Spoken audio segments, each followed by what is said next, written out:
El Economista Podcast.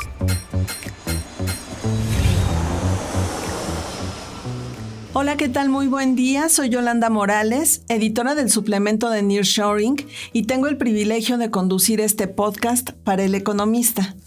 Un espacio donde siempre estamos buscando las huellas que sí ha dejado la relocalización de inversiones en su primera etapa, así como las señales para esperar la segunda ola del nearshoring, el llamado Nearshoring 2.0. Y en este episodio, que coincide con la publicación del reporte especial de Nearshoring, que cumple 2 años, queremos platicar con uno de nuestros colaboradores invitados, experto en macroeconomía e inversiones, CEO y fundador de la consultoría Valerio Consulting Group, Alejandro Valerio. Alejandro, muy buen día y muchas gracias por conectarte con nosotros desde Washington, D.C. Buenos días, Yolanda. Un placer para mí estar contigo de nuevo y con tu amplia teleaudiencia en un día frío aquí en Washington, D.C.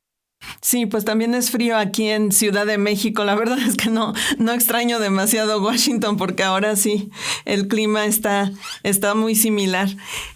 Alejandro, pues un gusto conversar contigo y la intención es platicar sobre las expectativas que tiene el mercado para México de cara al próximo año, los retos, las fortalezas que todavía le ven a la economía mexicana, y sobre todo me gustaría, aprovechando que estás en Washington, que nos ayudes a poner en perspectiva cómo se ve México desde tu ventana de allá, desde tu fría ventana con el vecino del norte. ¿Cómo no? Entonces, voy a hacer algunos puntos, Yolanda, y luego haré una pausa para que lo profundicemos, si te parece bien. Sí, claro. Gracias. Muy bien. Entonces, yo creo que para entender el 2026, lo primero es ver dónde estamos ahora en el 2025, que es, la economía mexicana está experimentando un bajo crecimiento, y eso va a ser una tendencia tanto en el 2025 como en el 2026. Si se ven todas las expectativas y proyecciones de crecimiento, son muy menores a lo que se esperaba inclusive a inicio de este año, de que probablemente México este año crezca entre 0.1 a 0.3%, y el año próximo probablemente ronde entre 0.7 a 0.9%. Y yo creo que aquí hay varias lecturas. Lo primero es los últimos datos que fueron publicados ya muestran, la debilidad de la economía mexicana y dónde radica la misma. O sea, el PIB, el dato más reciente, muestra una contracción de 0.3% respecto al tercer trimestre, al segundo trimestre, y también a nivel interanual en la misma cifra, o sea, 0.3%. Y el eje central que muestra, la tendencia a la baja de la economía mexicana, es la inversión bruta de capital, que muestra una contracción de casi 7% a nivel interanual entre enero y agosto de este año. Entonces, ahí es que hay que buscar, cuando uno ve entre el escalpelo a la economía mexicana y dice, bueno, ¿qué ha pasado que México está creciendo a la baja? Un crecimiento que se ha ralentizado bastante, algo que es típico usualmente en el primer año de un nuevo sexenio, pero en este caso una muestra muy tangente y muy específica, que es el caso de la inversión bruta de capital. Yo creo que tiene que ver con las reformas institucionales que se han dado. Está la reforma del Poder Judicial, está la expectativa ahora de un nuevo cambio constitucional para unificar lo que serían las elecciones del año que viene, del 2027, con la revocación del mandato, y otras decisiones que se han tomado desde Morena, el partido gobernante y el partido hegemónico ahora mismo en la política mexicana, que ha afectado, digamos, el apetito de los inversionistas en México, en adición de las relaciones bilaterales entre México y Estados Unidos y la incertidumbre que ha habido con la política comercial desde Washington bajo la Casa Blanca del presidente Trump. Yo creo que esos son los factores que explican la caída a la baja de la inversión bruta de capital, y que va a continuar en el 2026. Pero hay otras lecturas positivas, como el caso de la inversión del sector farmacéutico. También ahora en noviembre y por adición, lo que va a ser el cuarto trimestre, se espera un repunte del consumo con estas ofertas especiales que hay. Las remesas se han mantenido también saludables. Y obvio, el principal motor de México es ahora mismo las exportaciones. que va a lo que será un punto que me imagino ahora hablaremos en detalle, que cómo se ve México desde Washington. Las exportaciones ha sido, digamos, la tabla salvavidas de la economía mexicana este año y probablemente en el 2026. Inclusive cuando uno ve los datos del volumen total de comercio entre México y Estados Unidos, de enero a julio ya se superó todo lo del año pasado. Creo que ronda un poco más de 506 mil millones de dólares, con un crecimiento interanual de un poco más de un 4%, cuando el año pasado el total fue de alrededor de 509 mil millones de dólares, el volumen total del comercio, con un superávit para la balanza comercial mexicana. Y yo creo que eso es importante, o sea, ponerlo en el tapete, porque eso explica, digamos, la estrategia muy prudente con la cual la administración de la presidenta Claudia Sheinbaum y su equipo, liderado por el secretario de Economía, Marcelo Ebrard, y el canciller Juan Ramón de la Fuente, el tacto que han mantenido para las negociaciones que se esperan del año próximo del TED-MED o el Tratado de Libre Comercio entre Canadá, México y Estados Unidos. Entonces, aquí, como te digo, muestra, digamos, que México va a dos bandas. Por un lado, las reformas internas afectando la inversión bruta de capital, que ha llevado a una desaceleración significativa de la economía, y una tendencia que se espera se prolonga al 2026. Y por el otro lado, lo que ha sido el eje de crecimiento, que es las exportaciones, que se mantienen resilientes y que se mantienen en un contexto donde la administración de la presidenta Sheinbaum ha tenido un manejo muy prudente, un manejo muy estratégico y muy táctico frente a la Casa Blanca de Trump, al punto de que desde Europa y otras latitudes se toma el playbook mexicano, para utilizar ese anglicismo, de cómo lidiar con la administración Trump. Pues muy interesante lo que nos estás comentando, pero lo que no me queda claro es cómo se están contraponiendo, cómo van a seguir jalando estas dos fuerzas. Por un lado, a nivel doméstico, pues las reformas constitucionales que están desalentando a las inversiones, y por otro, las exportaciones. Y ya tuvimos un trimestre con caída, entonces significa que no van a ser suficientes la fuerza de las exportaciones para compensar el deterioro en el clima de negocios? No, la fuerza de las exportaciones, a mi juicio, van a ser suficientes para evitar que la economía mexicana se contraiga. O sea, no hay una contracción del crecimiento en México, pero hay un crecimiento, o sea, mínimo, o sea, paupérrimo. O sea, estamos hablando de este año, inclusive la revisión a la baja de Banxico lo pone apenas, creo que de 0.1% de este año. Eso tiene que ver con la parte interna. Yo creo que las reformas institucionales, hubo inclusive la modificación de la ley de amparo, y ahora está también lo de la ley lo del aspecto de las cosas juzgadas, que sería una especie de cambio de decisiones que tenga la autoridad de la cosa juzgada, o sea, decisiones firmes que también se puedan contradecir, aunque no se queda claro cómo eso se vaya a lograr. Todo eso le pone en pausa, digamos, lo que son las inversiones. Pero hay otro aspecto, Yolanda. Si uno se fija, la reforma interna de México, todavía al día de hoy, no necesariamente han golpeado lo que son el motor de las exportaciones, que se benefician en México con la sombrilla institucional y la predictibilidad que da el TED-MED, el Tratado de Libre Comercio con Estados Unidos y Canadá, que se muestra también la administración Sheinbaum con una actitud proactiva para renegociarlo en caso que se dé eso a partir del 2026, con la cláusula que está incorporada en el acuerdo que permite una revisión y que tocaría, si se diera por las partes, en el 2026. O sea, que para responder a tu pregunta de manera específica, las exportaciones evitan una contracción de la economía mexicana, pero no necesariamente levantan lo que sería el crecimiento potencial y el crecimiento de la economía, porque para eso se necesita también las otras dos variables, que está lo de las inversiones por un lado y está lo del consumo, que también se ha ralentizado fruto de la caída de las inversiones. O sea que, y yo creo que, fíjate algo, si el gobierno adoptara para distintos sectores, en sentido general, las políticas que ha adoptado frente a la inversión en el sector farmacéutico, yo creo que estuviéramos hablando de otra dirección de la economía mexicana, pero eso no ha sido así. Y fíjate que ese fue el eje del artículo de la contribución que hice del suplemento del Economista, en el sentido de que cuando hay predictibilidad, cuando hay reglas claras, hay una base industrial en México ya que le da una ventaja comparativa y competitiva frente a la región, que permite entonces atraer inversiones a un sector estratégico para el mercado interno mexicano y también para las exportaciones del mercado norteamericano. Me refiero a la industria farmacéutica. Eso no se ve en otros sectores y también yo creo que la reforma judicial ahora le ha pasado factura al tema de las inversiones brutas de capital, y el dato del tercer trimestre es lo que apunta en esa dirección. Y también cuando uno ve el dato de enero a agosto, que muestra una caída de casi 7% a nivel interanual respecto a la inversión. Claro, entiendo que es relevante y ojalá que lo tomen en cuenta nuestras autoridades, ¿no? El ambiente para los sectores, el contexto y pues la manera en la que se puede apuntalar a los sectores que quieren impulsar. Alejandro, yo te quiero preguntar si estas exportaciones que nos has repetido en más de una ocasión en esta entrevista, que son las que han ayudado a que la economía no se vaya a una recesión, si esto es evidencia de que hay nearshoring. ¿Las exportaciones pueden tomarse como evidencia de que sí existe el nearshoring?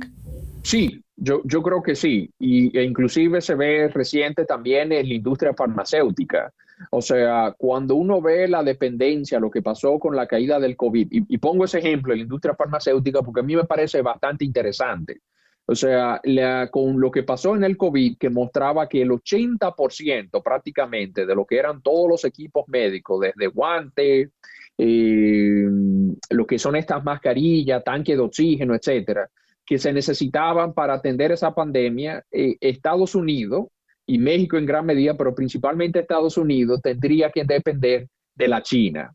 Y luego empezaron una serie de reubicaciones, principalmente en toda esta zona de Sonora, en Ciudad Juárez, o sea, los estados que bordean que están al borde de la frontera con Estados Unidos, que han traído inversiones en el sector farmacéutico. Ahora también con lo que ha sido el decreto que se anunció en junio para darle mayor potestad a nivel de la licitación y las compras públicas a las empresas que produzcan dentro de México y que vayan a fortalecer lo que sería la empresa estatal de farmacéuticos, Birmex.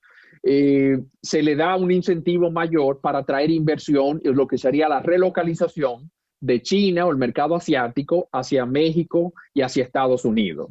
Por lo cual, o sea, y también igual lo que creo que eso lo hablamos en la última vez que conversábamos tú y yo, Yolanda, lo que han sido la compra de terrenos para plantas industriales en la zona del Bajío y en estados como en Nuevo Laredo, en Monterrey, en todo lo que es la base industrial para la exportación hacia el mercado norteamericano, que ha permitido también una reubicación, primero por el tema del conflicto entre China y Estados Unidos, pero también que algo muy importante que hay que tomar en cuenta, que fue la renegociación de las reglas de origen, donde para acceder al mercado norteamericano se necesita aumentar lo que son los componentes que se producen en todo el clúster entre Canadá, México y Estados Unidos.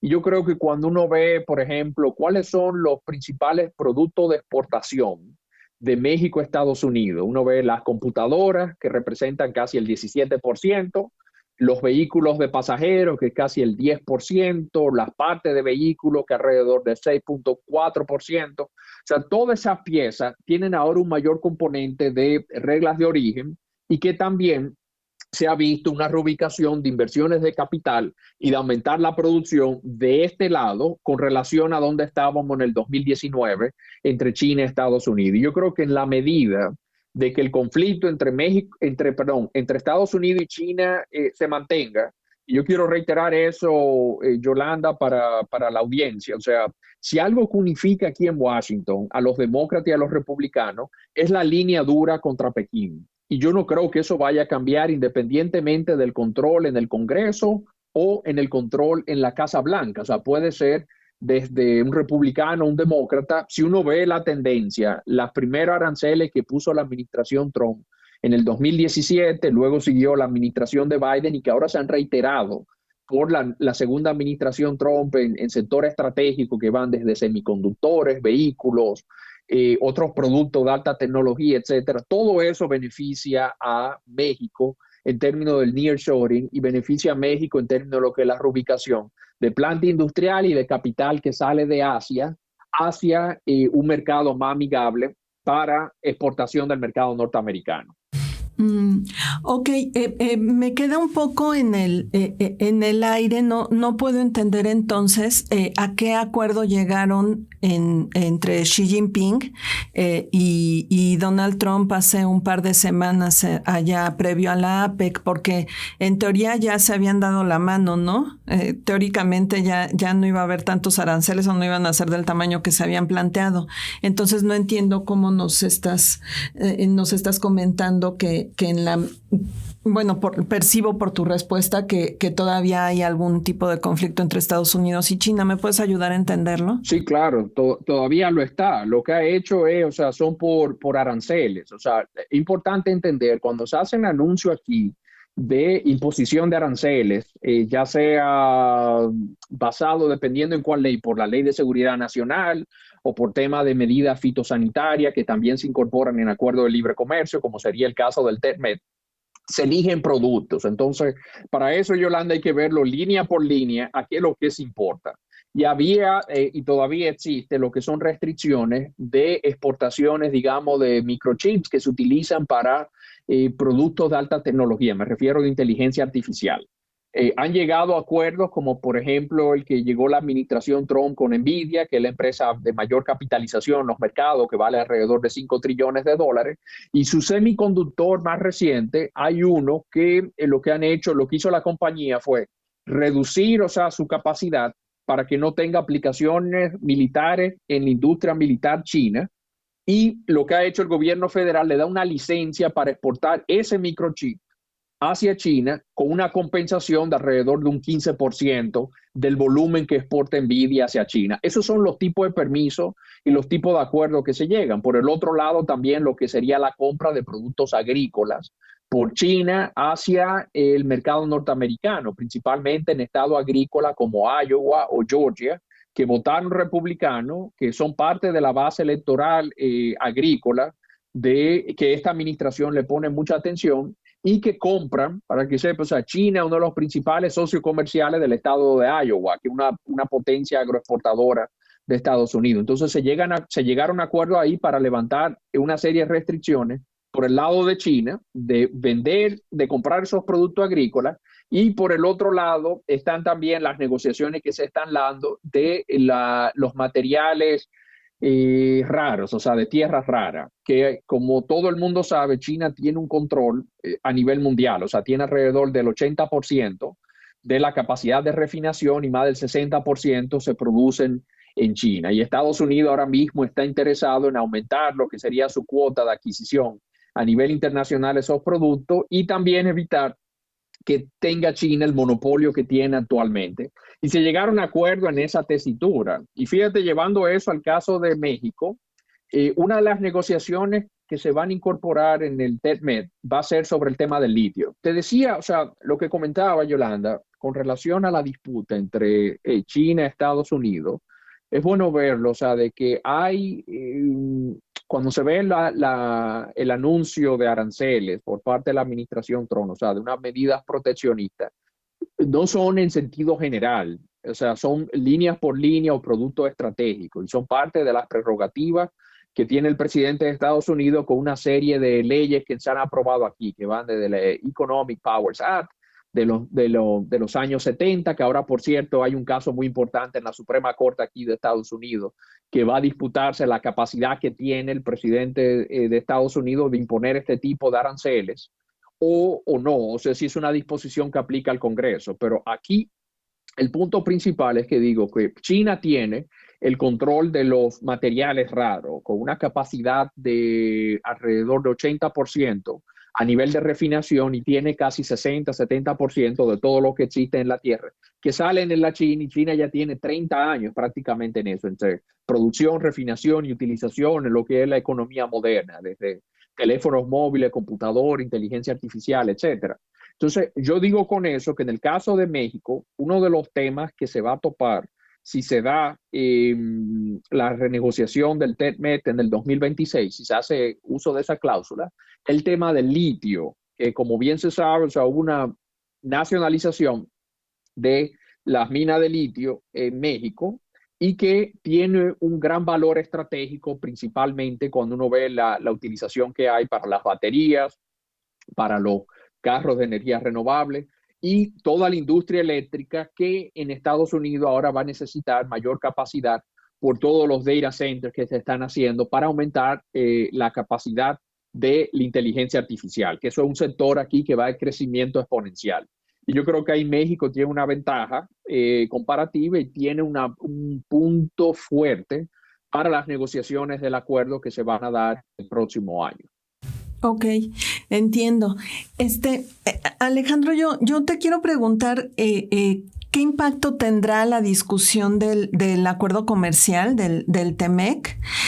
Si anticipas que vamos a tener un acuerdo trilateral o tendremos 3 bilaterales, ¿y cuál será el impacto de una fragmentación del tratado, pues ante la posibilidad precisamente de que ya no sea trilateral? ¿Tú cómo lo estás viendo y cómo va a afectar al ambiente? Yo creo, Yolanda, que el acuerdo se va a mantener, pero hay que tomar en cuenta, o sea, con quién México y Canadá están lidiando ahora. Si algo caracteriza al presidente Trump, que no es predecible y que, bueno, tiene también distintos intereses y él ha cambiado, digamos, como dicen de nuevo, las reglas del juego de cómo negocia. Antes, una administración republicana o demócrata mantenía las negociaciones comerciales en el aspecto comercial, pero no incorporaba migración o temas de seguridad, como sería el caso del narcotráfico, en el caso de la relación México-Estados Unidos, o ahora en el caso de Canadá-Estados Unidos con relación al Domo de Oro, el Golden Dome, que es prácticamente un sistema de seguridad de misiles que se quiere construir aquí en Estados Unidos y que el presidente Trump está tratando de incorporar en las negociaciones bilaterales que está llevando a cabo con Canadá. Por lo cual lo que yo veo es que la Casa Blanca aquí va a tratar con Canadá aspectos relativos a eso, a ese tema, o sea, del sistema de seguridad para todo el continente norteamericano, principalmente Canadá, Estados Unidos, lo que sería una contribución del gobierno canadiense a eso, y también el aumento de Canadá a los gastos de la OTAN. O sea, lo va a querer esos dos temas de seguridad que no estén involucrados con el Tratado de Libre Comercio. Yo creo que esta Casa Blanca lo quiere poner sobre la mesa. En el caso de México, el tema del fentanilo, el tema de la situación del narcotráfico y del crimen en México, el tema migratorio, todos esos temas van a estar sobre la mesa, pero yo creo que al fin y al cabo, cuando se lleguen al final de las negociaciones, el TEMEC debe prevalecer y lo que veremos, digamos, sería tal vez nuevas reglas de origen, aumentar un poco más, o sea, digamos, los requisitos de lugar en estos productos típicos que exporta México hacia el mercado norteamericano. Ahora con mucha cautela, o sea, en el caso de los automóviles, parte de automóviles, la computadora u otro equipo electrónico, como una forma a través de tratar de traer mayor inversión a ciertos estados en Estados Unidos.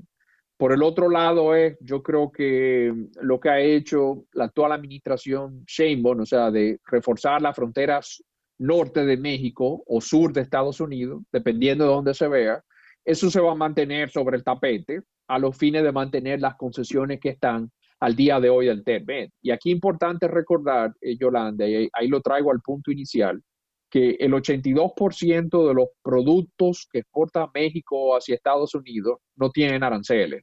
O sea, están bajo el esquema del TEMEC y México no ha tenido ninguna imposición con relación a otros países que tienen tratado, tienen acuerdos preferenciales con Estados Unidos, pero que le han puesto nuevos aranceles en base a disposiciones de seguridad nacional o medidas de control fitosanitario.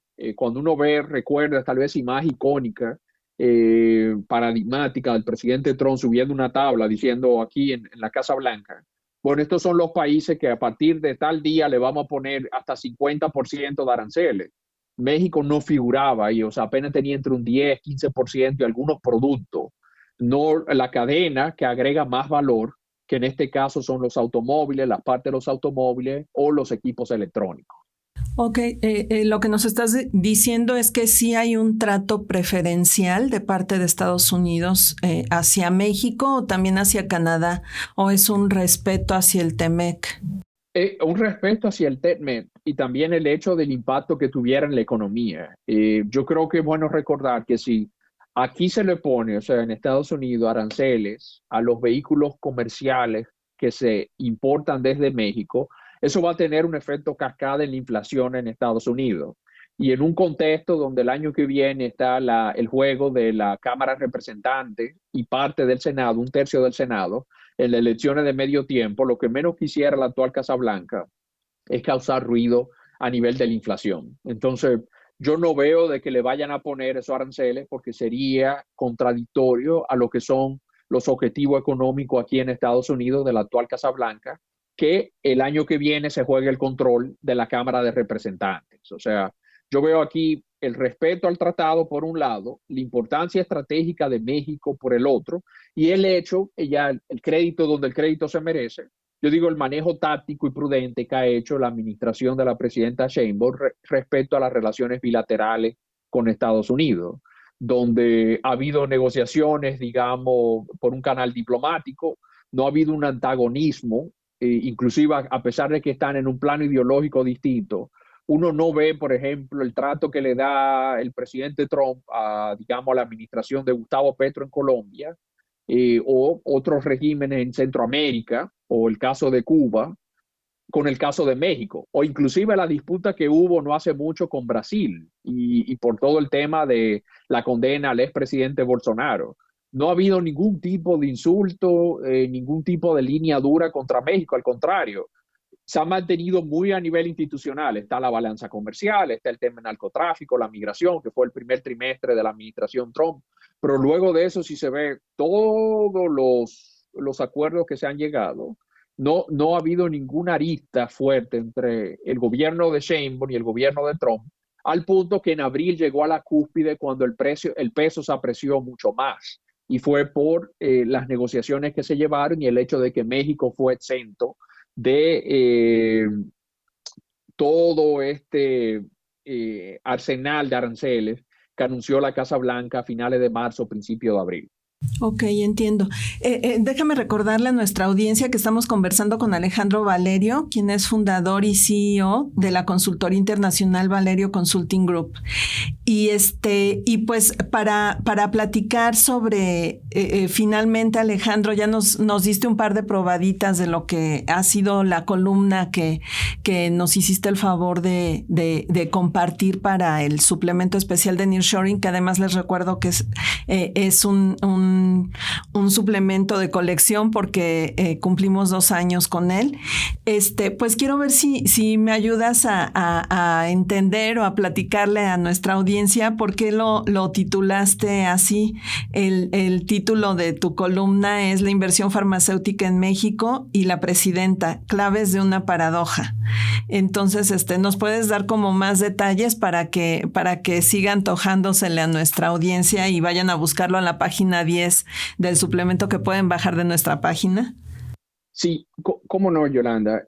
Bueno, lo que yo traté de explicar, y un artículo muy puntual, es presentar, digamos, la paradoja que hay ahora mismo en México y que la aplica al gobierno en sentido general, de que por un lado hay como hablábamos al principio, una contracción de la inversión bruta de capital en México, pero por el otro hay anuncios muy saludables, valga la redundancia, hacia el sector salud o hacia el sector farmacéutico, de aumento de las inversiones.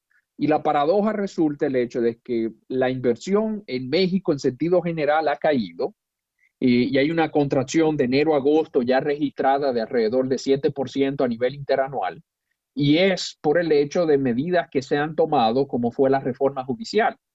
Contrario a lo que ha pasado en el sector farmacéutico, que han habido medidas que vienen a fortalecer ya un mercado en crecimiento. Y aquí es bueno tomar en cuenta, Yolanda, que el mercado de productos farmacéuticos en México se espera que crezca a más de 30,000 millones de dólares en la próxima década, con un crecimiento anual promedio de alrededor de 4.6%. O sea, más de lo que se espera de la economía. Y yo creo que cuando uno ve los incentivos que ha dado el gobierno, como fue el decreto del 2 de junio de este año, el 2025, donde lo que se busca impulsar la inversión farmacéutica local y se le va a dar prioridad en licitaciones a productores nacionales, o sea, no necesariamente de capital mexicano, sino a producción que se haga en territorio mexicano para la compra, para el abastecimiento público. Eso fue suficiente para incentivar lo que fue el anuncio de grandes multinacionales y de empresas locales por encima de los 12,000 millones de pesos, alrededor de 643 millones de dólares. Y ahí está grandes empresas como Bayer, AstraZeneca o a nivel local, el caso de Carnot. Y en distintos estados, pero esencialmente en el estado de México, también en Veracruz y en Hidalgo. O sea, todo eso lo que muestra es, yo digo, las paradojas de que, por un lado, el gobierno, o sea, se empecina en impulsar políticas que vienen, digamos, como rémora de la administración del presidente López Obrador, como fue la reforma del Poder Judicial, pero por el otro lado, le dieron incentivos de lugar en un sector estratégico como es el sector de la industria farmacéutica, que un poco, representa un poco más del 5% del PIB mexicano, y ahí muestra que con políticas públicas adecuadas, la posición estratégica de México y también la base industrial se pueden captar inversiones. Y ahí yo digo, y viene lo de la paradoja, y si tú me permites, yo termino el artículo, o sea, con esta frase, o sea, la historia, y lo estoy citando textualmente, Yolanda, la historia se resume así: mientras México desacelera, su salud industrial mejora, gracias a que el gobierno ofrece certidumbre al sector, las empresas responden con inversión y su posición geoeconómica hace el resto. Y aquí hay una lección para el conjunto de la economía y para el gobierno per se. Si se hacen los correctivos del lugar a nivel de las políticas públicas, yo creo que las empresas van a responder.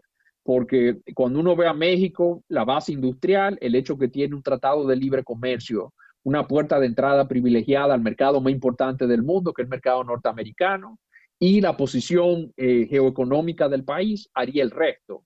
Y eso no lo digo yo, eso lo dice también la data cuando uno ve que hay 40 empresas brasileñas, Brasil el mayor productor farmacéutico y es el que tiene mayor producción del tipo de, digamos, relativo al sector salud en todo el hemisferio de América Latina y el Caribe, pero México puede competir con Brasil y México puede capitalizar todas estas tensiones que hay en las relaciones comerciales internacionales en estos momentos con políticas públicas claras como las que se pusieron para el sector farmacéutico. Por lo cual, si el gobierno adoptara esa política general en el resto de la economía, bajarle, o sea, todo esto de poner ya esto de epíteto entre neoliberales, patriotas, etcétera, sino un sentido más pragmático, yo creo que México pudiera evitar esta desaceleración y captar mayor inversiones, que como muestran los propios datos oficiales, el talón de Aquiles ahora mismo de la economía mexicana es la inversión. Y la inversión ha tenido una pausa por las políticas que se han puesto sobre la mesa por el gobierno, como fue las reformas judiciales. O sea, y en resumen, tal vez menos política de ese tipo y más política como lo que se han hecho en el sector farmacéutico. Claro, pues ojalá que nos escuchen, Alejandro, de verdad. Es un gusto conversar contigo como siempre. Te agradezco mucho la oportunidad de conectarnos y de colaborar con nosotros en el reporte especial de Nearshoring. Esta es la segunda ocasión que nos obsequiaste una columna y de verdad nos ayudas a hacer más completa nuestra información. ¿Te gustaría agregar algo adicional? No, solo para decirte, o sea, pensando al mediano y al largo plazo, Yolanda, o sea, yo me siento optimista con relación a México.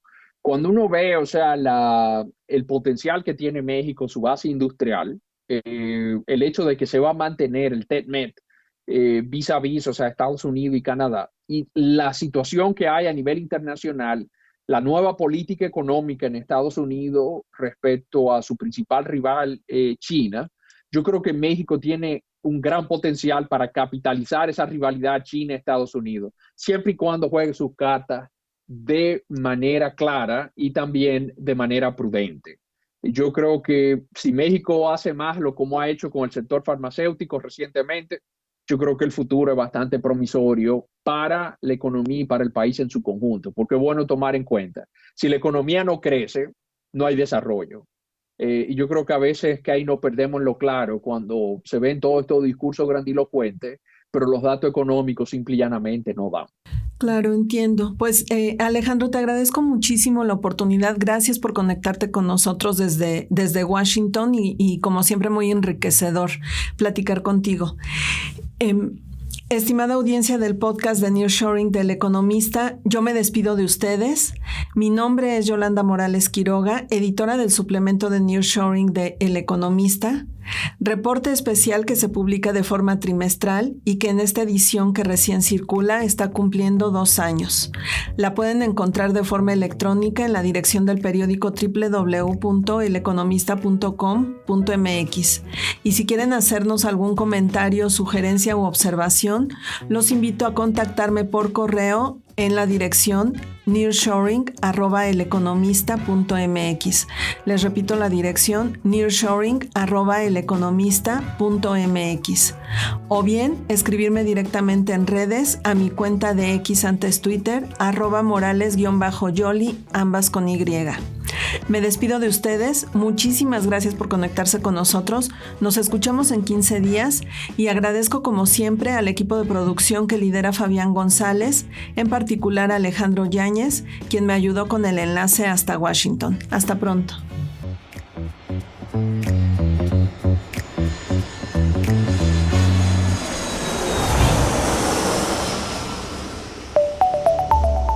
El Economista Podcast. Si este episodio te pareció interesante, entretenido o informativo, no olvides calificarnos con 5 estrellas en tu aplicación móvil de Spotify.